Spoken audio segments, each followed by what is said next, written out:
Well, welcome to See Here Love. I'm your host, Melinda Esther Brooks, and I'm so glad that you've joined us as we continue our coast to coast across Canada conversations. And today is show number 6 in beautiful Quebec. And joining me is my amazing co-host, Anne Miranda. Hi, Anne. How you doing, Mel? I'm so excited to be in Quebec. I know, Quebec. Honestly, this is one that we have come in aside from the other provinces, it's a little secret, one of the most excited we've been to hear the stories of our incredible guests today in Quebec. But can you believe that we started in BC, went to Alberta, then to Manitoba, then Saskatchewan, then Ontario, and now we're in Quebec. Like we're really moving across the country.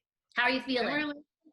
Great. I feel like we're in like history class as well, geography class. We have learned so much, social studies, some people call it that. And, we've just learned so much about our country and met some incredible women along the way. And I'm excited for today's show.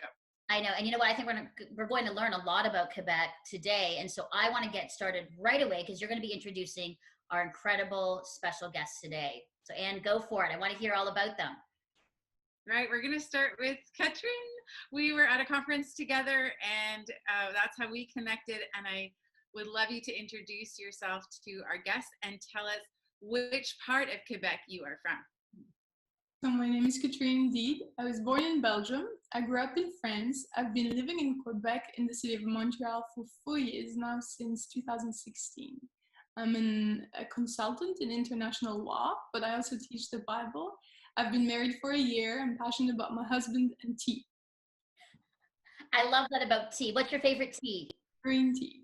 Oh, yes, green tea. Fantastic. Well, welcome, Katrien. So glad to have you here. Thank you. And Denise, introduce yourself. Tell us where you're from in Quebec. Well, I'm actually from Ontario, but I moved here to just outside of Montreal into Hudson, Quebec about 9 years ago. I married a Quebecer, and since then I've been working as a freelance journalist and news producer. I work mostly in TV news, so I'm always wired. And I guess my passions, apart from news and storytelling, is my 6-year-old German Shepherd, Edith. I hope Edith shows up.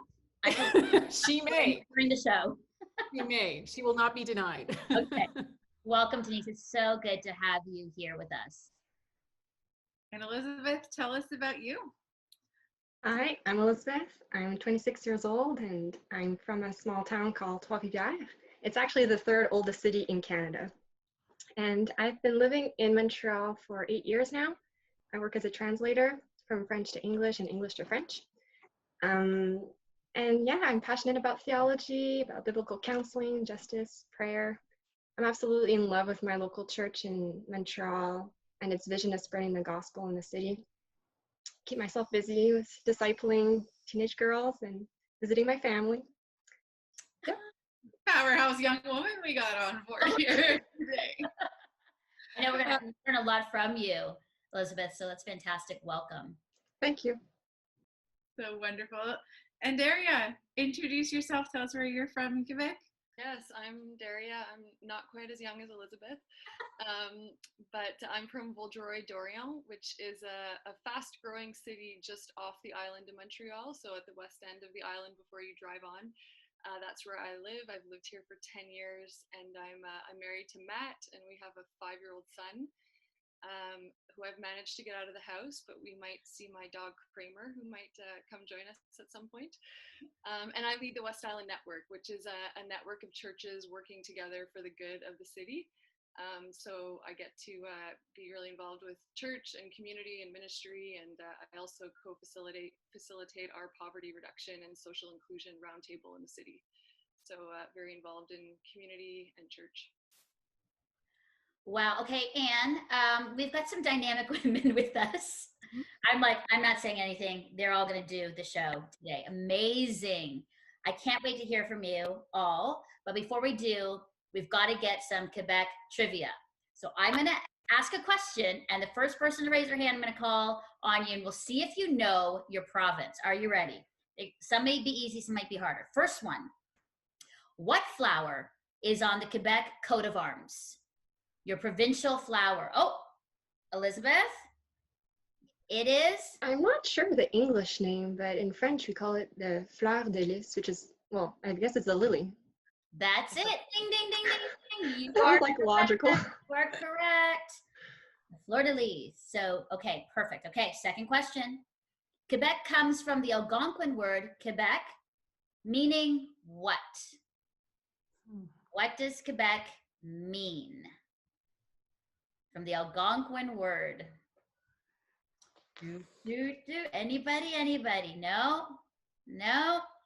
All right. It means where the river narrows. Oh. That's what Quebec means. And what river do you think they are referring to? Yes, Denise. The St. Lawrence. Correct. Ding, ding, ding, ding, ding, ding, ding, ding. So now you know that Quebec means where the river narrows, and it's actually referring to the St. Lawrence River. Okay. Next up, it is the world's most photographed hotel, and this is by the Guinness World of Records. Hotels in Quebec. What hotel would that be? Oh, Daria, hands up. The Chateau Frontenac. Ding, ding, ding, ding, ding, ding, ding, ding, ding. Correct. I'm like, that's amazing. So, of course, I'm looking at pictures of the Chateau Frontenac, and it makes sense why it would be the most photographed hotel. It's beautiful. Yeah. Beautiful. Okay, last question. This is considered the most famous dish in Quebec. It might not be the top in culinary experiences, but it is the most famous dish. What dish would that be to eat? Okay, Katrien, so I don't think you've had a chance. What would you say, Katrien? I would say poutine. Yes! Woo! Ding, ding, ding, ding, ding, ding. Okay, but for those who don't know what poutine is, because many don't, and I can't believe they wouldn't know, what is poutine? Like, how would you actually officially explain what it is? So I would say it's fries with gravy, cheese, and ketchup. Am I right? Because So you're like, is there ketchup on it? I don't put ketchup on it. I'll let the Quebecers speak because I'm a French person technically, so I'll give up my right to explain the national dish. Poutine is the best comfort food ever. No. When I'm not feeling well, a Yeah. good big poutine fixes everything after Jesus. Okay. I wonder how much poutine has been eaten during the whole COVID-19 like time. If it's a comfort food, Elisabeth, I just wonder. That'd be a really fascinating statistic to know how much has been consumed during this time while we're at home. So it is French fries and then cheese curds with a gravy, and I guess some people put ketchup on it. Yeah, you can add other fancy ingredients, Okay. but the basic usually doesn't include ketchup. Okay. Sorry. Okay, so all of you know something about your province, which is good. There was tons more of trivia, but I think those were good ones. But as we sort of segue into that, because I just thought that was fun, for people who don't know about Quebec, what would you say is something really unique to your city or to Quebec that you just love? That you love about it or that you love doing? Denise, why don't we start with you? What would you say? Well, yeah, as somebody who's moved here and I've really had a chance working in news to really get to know the culture, the people, I just feel like Quebecers know better than anyone I've ever met how to make things beautiful, really like celebrate the festivals that are here, like the art scene. It's so it's very natural here, and so I just feel like Quebecers have a really good sense of the creative energy, the aesthetic appeal. So they really do that well here, and the food is amazing. Okay, love that. Daria, what would you say? Something unique that you love about Quebec and your city? I totally agree with Denise there. The thing I love about my city is how fast growing it currently is. Like I said, it's grown about 50% in the last 10 years that I've lived here. Actually, they're completely redoing our sewer system right now, so it's kind of intense to see. But and just how Vaudreuil was a very traditionally French small town, and now it's actually growing to be a pretty big city, full of young families and a lot of immigrants. Like on our street, I'd say about half our street is white, and the other half comes from all different places in the world, and it's amazing to live on such a diverse street in a diverse community, in a fast-growing city, and yeah, that's one thing I really love about Vaudreuil. Wow, wonderful. Katrien, how about you? I concur with what has been said previously. One thing I would add, coming from France, is how much I appreciate the bilingualism of the city. To be able, in Montreal, to be able to go out in the streets, pick English, French at hand as you want, and the richness of the cultures that come behind that, because you have some of the casual aspects of the English-speaking world and the friendliness, the easiness with which you can connect with people, but then also the influence of European architecture, the food, the love for aesthetics, as was mentioned. So I love the richness of the cultures that come through languages and nature. I find Quebec and Canada absolutely beautiful, just breathtaking. Beautiful, amazing. Thank you, Katrien. Elisabeth, let's end with you. What you love about Quebec and your city? Well, I'm an outdoors person, and in Montreal, there's Mount Royal right in the center of the city. And I love going on morning walks before going to work, climbing up the mountain, taking in the view, praying there. And it's so fun to have nature right there in the middle of the city. And I just come back from 2 weeks of vacation, and I've just been enjoying swimming in rivers. And that's like the highlight of my summers, is swimming in Quebec rivers. That's great. There's rivers everywhere. Amazing. I didn't know that. I know that there's a lot. When I was looking through the trivia, there's a lot of rivers that you have. But in that, what would you say is the one thing that you would like the rest of Canada to know about Quebec? Why I say that is, for many of us, I mean, even what Anne and I said, every province has this unique flavor and unique sort of provincial stamp on it that a lot of us, especially me living in Ontario, didn't know about the beauty of each province. And I think that we need to share that more. Like, I think Anne and I were realizing that as we go through each province, we were like stunned and astounded by these amazing things that were happening in each province. And we had no idea about festivals or whatnot, or even just nature and places you could go. So here's sort of your kind of like rah-rah, gush on Quebec to let us know what you want us Canadians to know about your province. So now's your time to gush. Daria, let's start with you. What would you say that you would want us to know about you and the land there and the vibe there too? Yeah, so this might be a little loaded. I was trying to think of how to word this, but I grew up as an English-speaking person in Quebec, and when I've traveled, people were shocked, like, "Oh, you don't have a French accent?" It's no, because English is actually my first language, and that 23% of Quebec is actually English-speaking.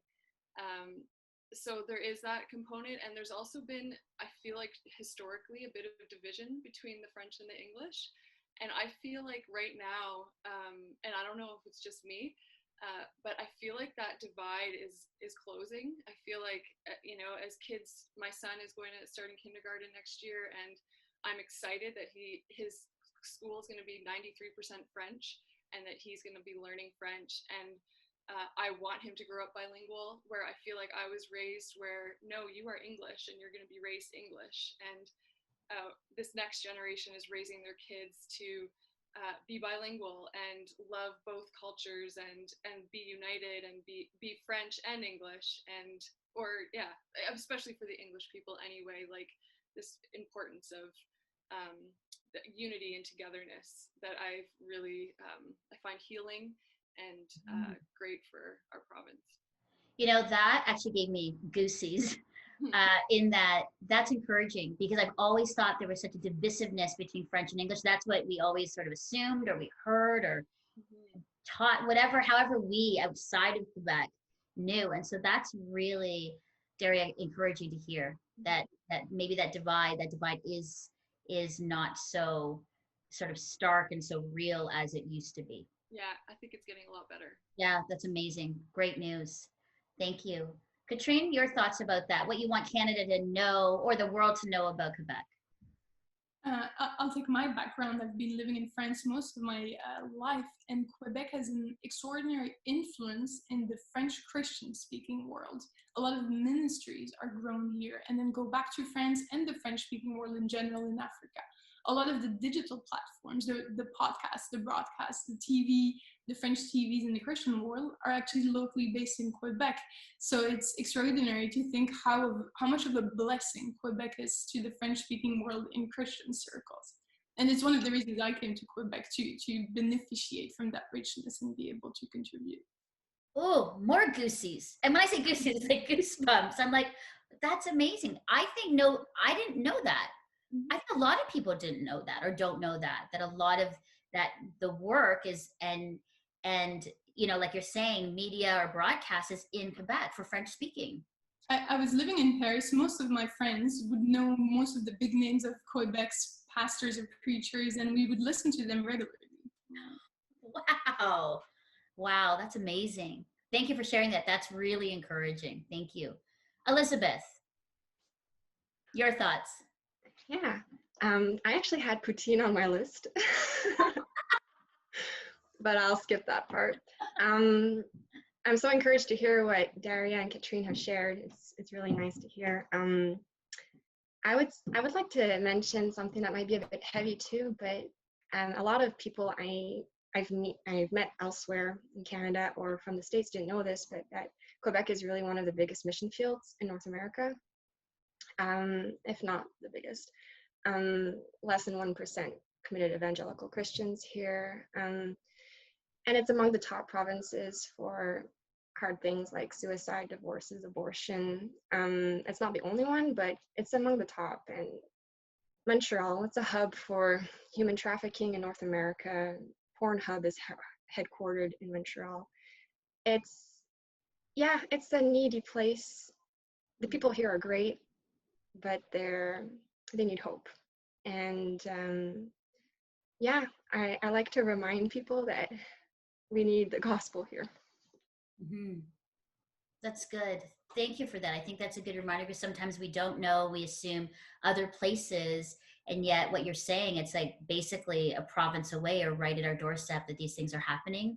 And it's always, always good for us to be reminded so that we can be mobilized and motivated to do something practical, pray, or even ourselves get involved in sharing good news and helping people in these areas. So Elisabeth, thank you so much for that reminder. Denise, let's end with you. Your thoughts on what you want people to know about Quebec.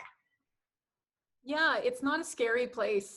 I think sometimes, people view Quebec, like you were talking about, with this, everybody's just political and angry or whatever. And it's like, it is so not like that at all. And I think, I've really gotten to know this place, understanding the history where the people come from and the challenges they've had, to survive as a French-speaking place in a huge English pond of North America, and just how important that is, but also the bridges that Daria is talking about. I really see that happening more and more, people coming together. It's, we don't always have to live in these two solitudes, that there are common areas that we can all relate to. And even though the church is small here, it is really a small Christian community.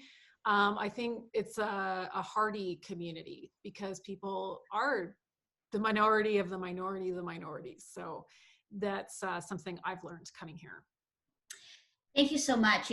Those are really big, heavy topics, but encouraging and hopeful topics. And that I know that when we come back after our break, we're going to be discussing more about that as we share about what's keeping you spiritually and mentally strong during this really tough year of 2020. And also you'll be sharing personally your hope for the church and for those that follow Jesus when we come back. So I can't wait to hear from all of you, your thoughts. Let's take a short break. Stay with us. Check out the See Hear Love podcast and get the backstory. Good job. Get the inside scoop on real issues and real answers on common challenges we all face in relationships and in life. Find See Hear Love on Apple Podcasts. Hi, I'm Melinda, host and executive producer of See Hear Love, and I hope you are enjoying our conversation today. Well, you may not realize that See Hear Love is made possible by the support of viewers and listeners like you. So would you please consider becoming a monthly donor? Any gift goes a long way in helping us build a community of women and men who talk about real issues and struggles as we navigate our faith together. Well, please go to seehearlove.com now and click on the big purple donate button. Thanks so much. Start your week off with me in your inbox. Sign up for our weekly newsletter today for exclusive content of See Hear Love, blogs, behind-the-scenes footage, and access to giveaways you'll love. Sign up today and let's start our week together. All right, well, we're back with Katrien, Daria, Denise, and Elisabeth, incredible women living in Quebec today and sharing their thoughts and hopes for us and to us. And Anne, I know you have a great question for them as we kick off our second part of the show. Right, I'm going to ask the same question to each of you. I'd love to start with Elisabeth. And I want to really talk about how you are doing. How are you keeping mentally and spiritually strong through this time? I mean, there is a ton going on in our world right now. And what are you doing in the day-to-day? How have you been, coping? How have you been strong? Elisabeth, why don't you kickstart us? Sure.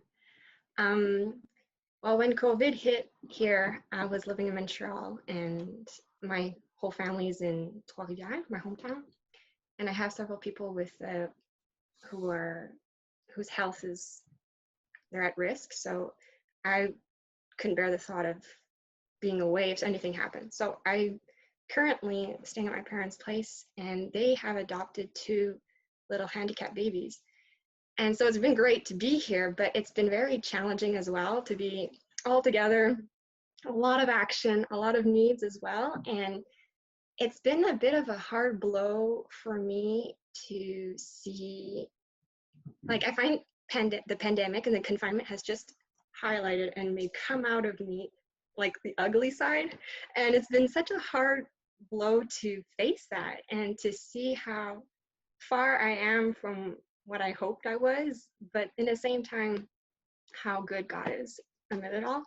Like, it's just been his spotlight on a lot of issues that have been just coming out, but then the spotlight also on his grace. And so how I've been coping, I've been trying to stay connected with friends, trying to stay active as well. I've been running a lot with my sister, but also just I'm hungry for his grace, for God's grace, and he's been showing it to me in so many wonderful ways lately through community and through scripture. So yeah, I'm coping by trying to hang on to the truth of God's love for me and for the world.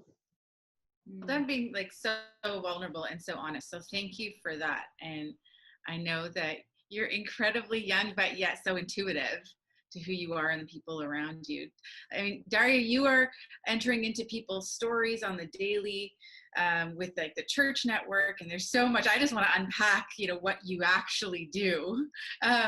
What about personally? How have you been keeping mentally and spiritually strong? Yeah, I already feel like life is like a balancing act, trying to work and normal life is hard.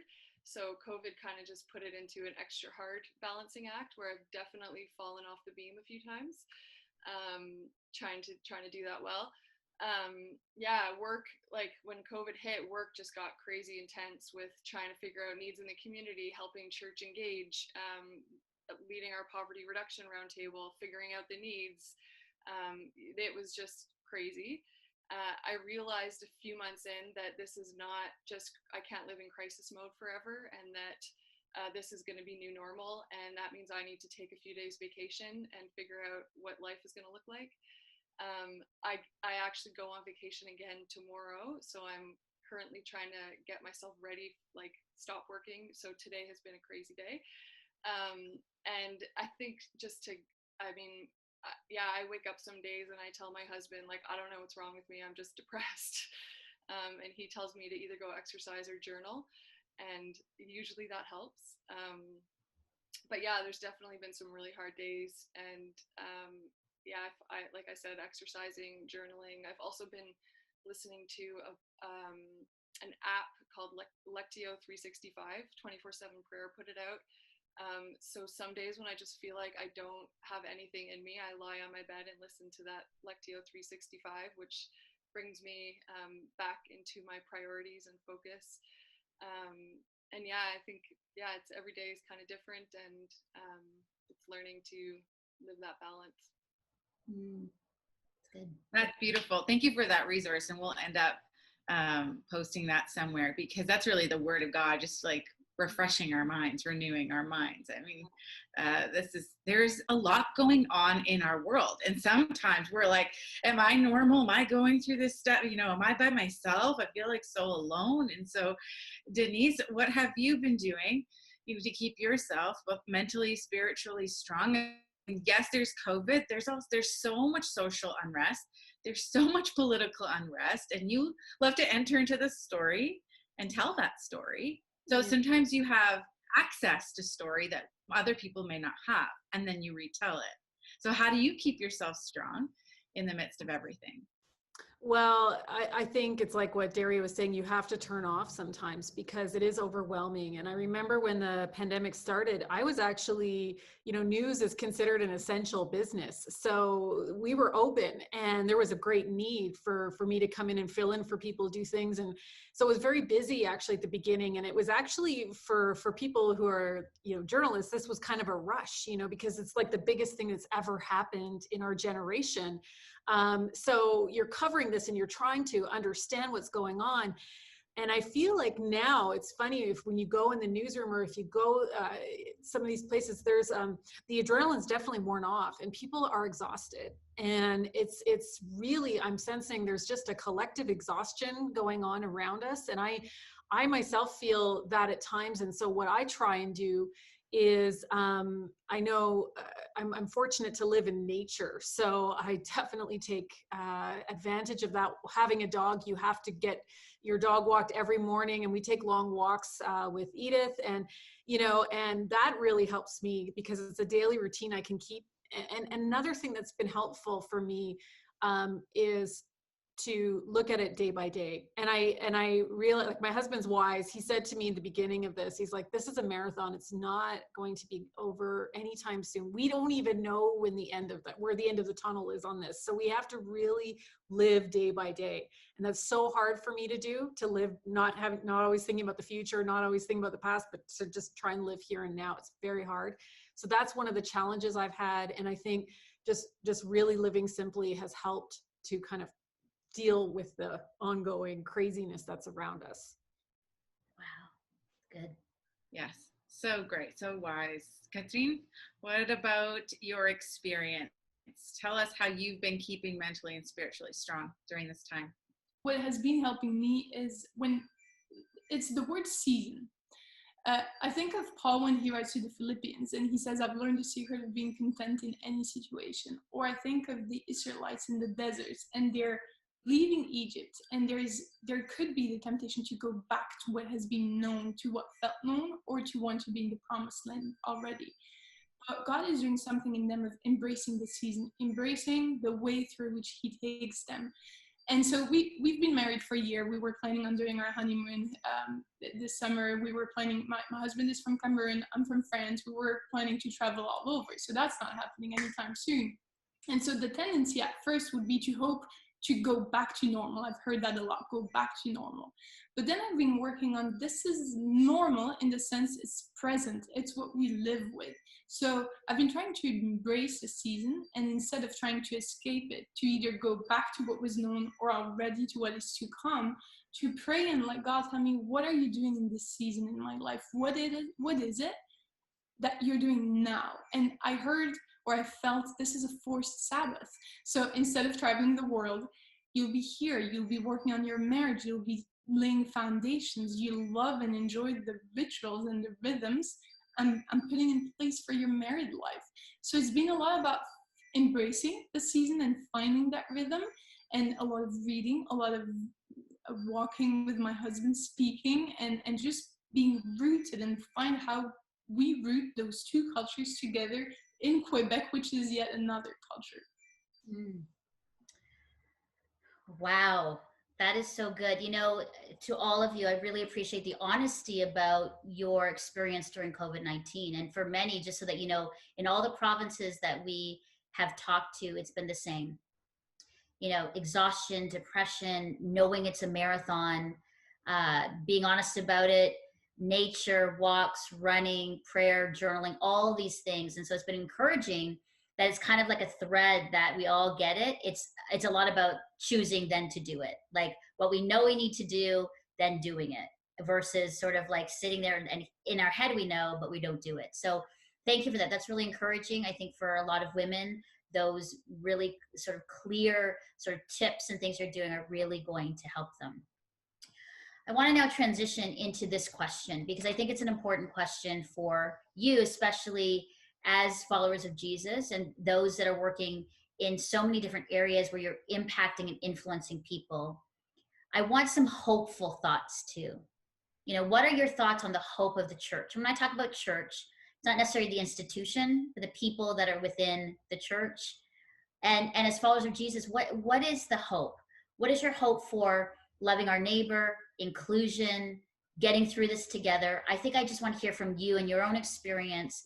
What are you hoping for your community, for yourself, and the hope of the church in Quebec, but also just hopeful things that you can share? Because I think more now than ever, we need to hear hopeful stories and hope, discussion, and dialogue today. So Denise, I want to start with you. What would you say is your hope for the months and years ahead for the church and for people that follow and love Jesus? Yeah, I think it's a real time of shedding things that just don't matter, and getting rid of like all the stuff that just weighs us down. Because honestly, like not even having church, like in the sense of what we had before, we don't meet in a group. We don't, we're connecting through technology. It's actually forced me to find other ways to connect, and I connect with my neighbors more. And I really feel like that's kind of, how we are not, just because we're in a pandemic, it doesn't mean we don't have relationships that God wants us to develop. And there are opportunities around us. There are places, there are people around us. And I feel like that's challenged me to kind of, instead of tapping into an institution or something that I think, I'm actually finding more ways to connect with God and my neighbor. And I think it really just starts there. So I'm just trying to be more quiet, be more simple in my faith, in the sense of of just getting rid of the other stuff and focusing on the things that really matter. Mm-hmm. Denise, that's great, because it's really what matters. It's right in front of you. Basically what they say is like your hand, that's all we have right here, and literally next door to you, your neighbor, to actually focus on, versus all the other things that might have distracted us before.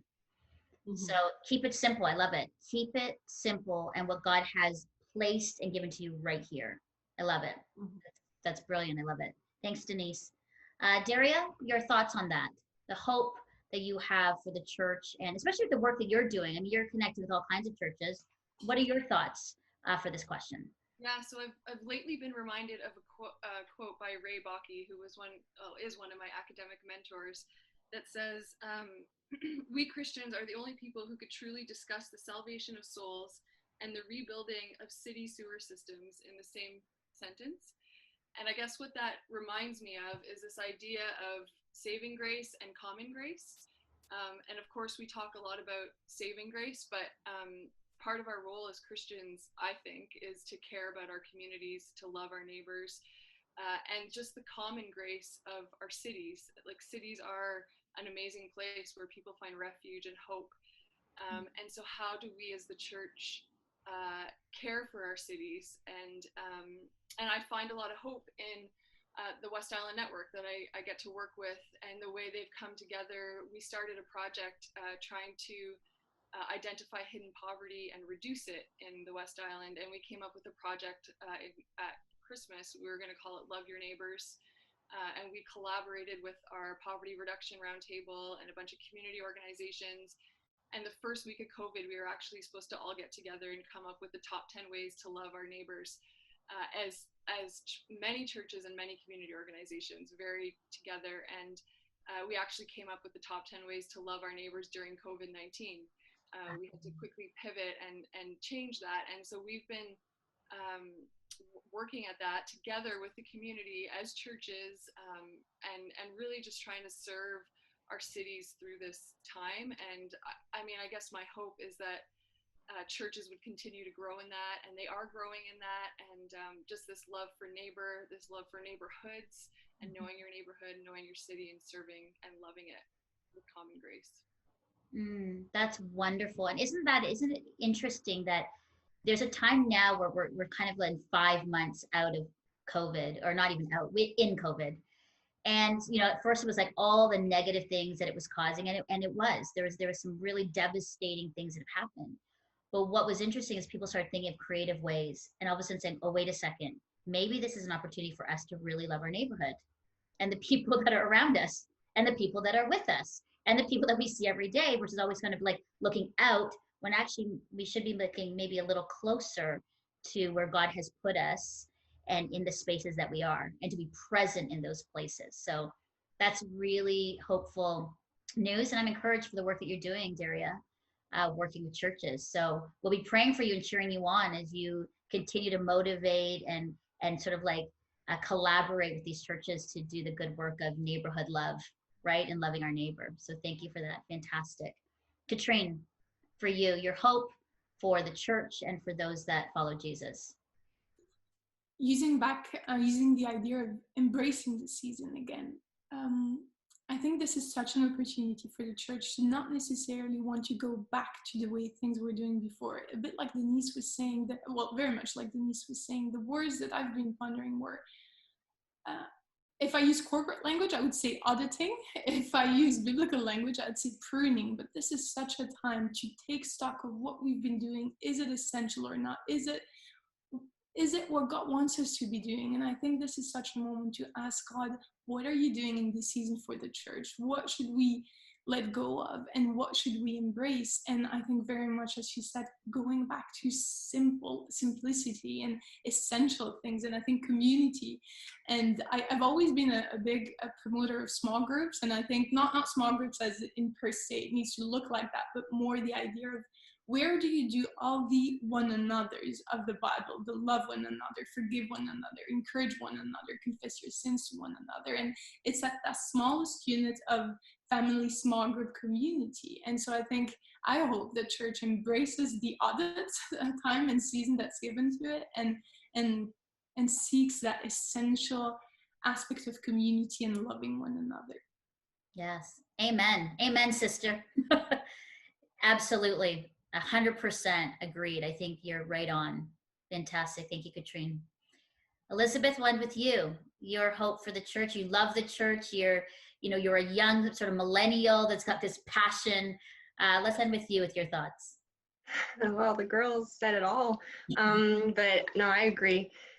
I feel like our weaknesses have been put into the light a lot through COVID, but also God's work and God's grace. And as I said before, I've been seeing it a lot in my own life, but I'm also, as I've been here in my hometown and getting to reconnect with some friends I haven't seen in a long time and talking with them, it seems like it's so much easier to talk about the root issues, like rather than being superficial in our dialogues, we just can be honest about how life is difficult for everyone right now, and then get more quickly to the reminder of our anchor is in God and our hope is in Him.